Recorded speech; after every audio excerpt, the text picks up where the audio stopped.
Hello friends, today we will discuss compound interest. So let us begin. Kamla borrowed rupees 26,400 from a bank to buy a scooter at the rate of 15% per annum compounded yearly. तो 26,400 rupees उसने bye किए हैं, that is principal, और उसका rate of interest जो है वो 15% है. तो व्हाट अमाउंट विल शी पे at the end of 2 years and 4 months. तो टाइम पीरियड जो है वो है 2 years and 4 months. तो हमने पहले भी ये क्वेश्चंस किए हैं, बट ये डिफरेंट है क्योंकि यहाँ पे आपको ईयर्स के साथ मंथ्स भी गिवन है. तो पहले हमें क्या करना होगा, पहले हम 2 years का निकालेंगे, देन 4 months का हम अलग से निकालेंगे. तो 2 years का कैसे निकलेगा, पहले हम निकाल लेंगे अमाउंट, क्योंकि हमें कंपाउंड इंटरेस्ट नहीं पूछा है, हमें सीधा अमाउंट ही पूछा है. तो अमाउंट निकालेंगे पहले 2 years के लिए. प्रिंसिपल ब्रैकेट में 1 + r by 100 raise to power n. तो प्रिंसिपल जो है वो 26,400 है. 1 + r, रेट ऑफ इंटरेस्ट 15% है, पावर जो है वो 2 हो जाएगी. तो अमाउंट कितना हो जाएगा 26,400.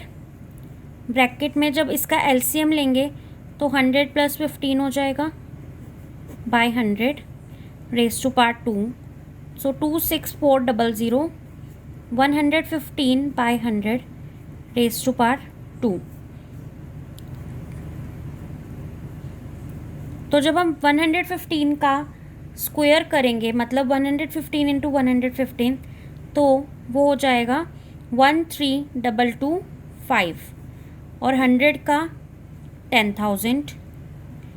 तो 0 से 0 कैंसिल हो जाएंगे, तो हमारे पास बचेगा 264 × 13,225 बाय 100. तो जब हम इसे डिवाइड करेंगे, मल्टीप्लाई करके डिवाइड करेंगे, तो हमारा आंसर आएगा ₹34914. तो ये हो गया अमाउंट जो कि हमें पे करना पड़ेगा 2 years के बाद, बट अभी हमारे 4 months बाकी हैं. तो इंटरेस्ट जो हमें 4 months के बाद पे करना है, तो वो कितना होगा, दैट विल बी 4 months जो है वो इक्वल टू 1/3 years होते हैं. कैसे, क्योंकि 4 जो है डिवाइड करेंगे 12 से, क्योंकि टोटल मंथ 12 होते हैं. तो जब कट करेंगे तो ये 1/3 years आ जाएगा.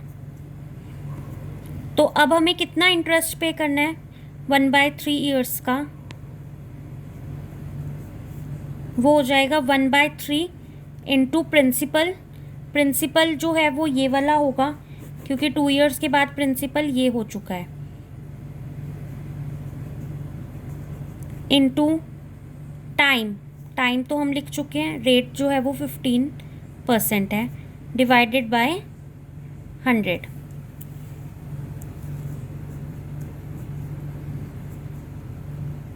तो ये आंसर आ जाएगा हमारा 1745.7 रुपीज़.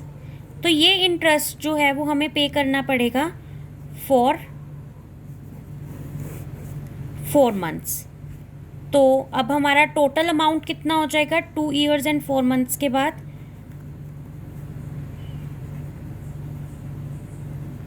टोटल अमाउंट हो जाएगा जब हम इसको इससे ऐड कर देंगे, दैट विल बी 34,914 प्लस 1745.7.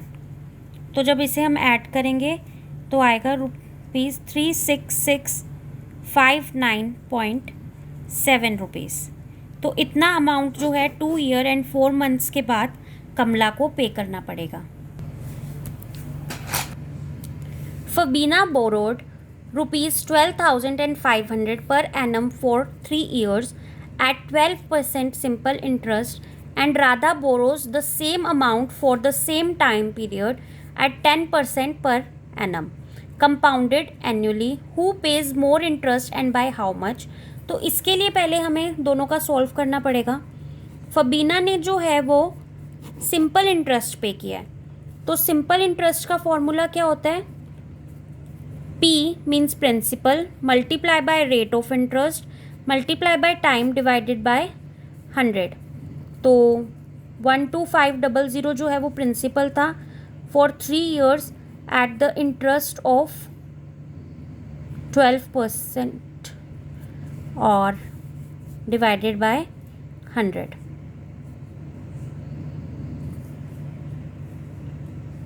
तो आंसर आ जाएगा ₹4500. तो फबीना ने जो है वो टोटल 4500 रुपीज़ का इंटरेस्ट पे किया है. सिमिलरली राधा ने भी पैसे बोरो किए हैं. राधा ने जो है वो कंपाउंड इंटरेस्ट लिया है. तो CI जो है उसका फॉर्मूला क्या था, P bracket 1 + R by 100 raise to power n minus P. P जो है वो सेम प्रिंसिपल उसने बोरो किया है. रेट ऑफ इंटरेस्ट 10 है. फॉर पीरियड जो है वो भी सेम है.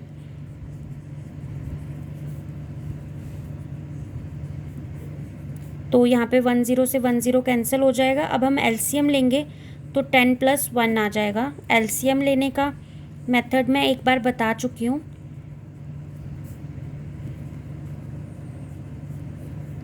11 का क्यूब 10 + 1 11. तो 11 का क्यूब क्या होता है 1331 और 10 का क्यूब 1000 माइनस 12500. तो 12500 जो है वो कॉमन है. 1331 माइनस 1. तो अब हम फिर से जो है वो अब इसका LCM जब लेंगे हम तो 1331 माइनस 1000 बाय 1000. तो 12500 331 बाय 1000. तो 0 से 0 कैंसिल हो जाएंगी. 125 इंटू 331 को जब हम करेंगे तो आंसर आएगा 41375 एंड डिवाइडेड बाय 10. तो वो आंसर हो जाएगा 4137.5. तो इतना जो है उसको कंपाउंड इंटरेस्ट पे करना पड़ा.